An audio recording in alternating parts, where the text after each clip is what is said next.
So Ebanie Bridges is a world champion at the second attempt. The new IBF champion of the world, defeating Rahman via a unanimous points decision. I felt she deserved it. I think she won it handsomely. Rahman pushed in the back end of the fight, but Bridges built up a lead. She exerted potentially a little bit too much energy early doors, but she was finding some lovely homes for shots. You see just here how she takes her head over to the side and then slips over to the side and then finds that backhand uppercut. Rahman was having a hell of a time early on trying to deal with not only the jab of Bridges but also the inside work. Why? Because Rahman was square. She was square, she was blocking her peripheral vision, and Bridges was holding her shape. She was taking her head offline, finding shots to the side, to the body and then to the head, and she was also controlling the gloves of Rahman, so Rahman wasn't able to come back. She was opening up her guard a little bit. She showed some real subtleties. That's why I don't agree with what Bellew was saying about Rahman being the technically better fighter. She might be better at range, but on the inside she wasn't. It was clear that Rahman was trying to make Bridges work in that opening stanza, but the fact was that Bridges, she will dig deep. She is a tough girl, there's no doubt about it. But you can see Mark was also pleading with her to box and to calm it down a little bit. And I think it was probably a lot of emotions for Ebanie. But the fact is, on the inside, she was the cuter fighter. Rahman, at times, when she did start to have success, it was because Ebanie started to lose her shape. She started to square up. She was getting caught at range with silly shots because she was holding her feet and starting to trade.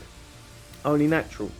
You know, when you've put a lot of graft in and you're emotionally invested, it happens. And, you know, look, it wasn't a high-level fight. For a world title, it wasn't. But there was elements of something that I saw. Her jab had improved. There was some defensive things she was doing.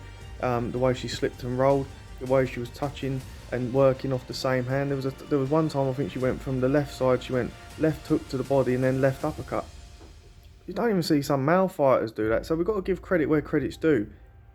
But I do think that if that was a 3-minute round fight across 10 or across 12 rounds, it could have been a different story.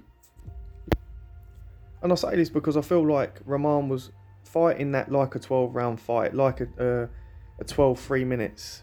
And you can't really do that in a 10-2s.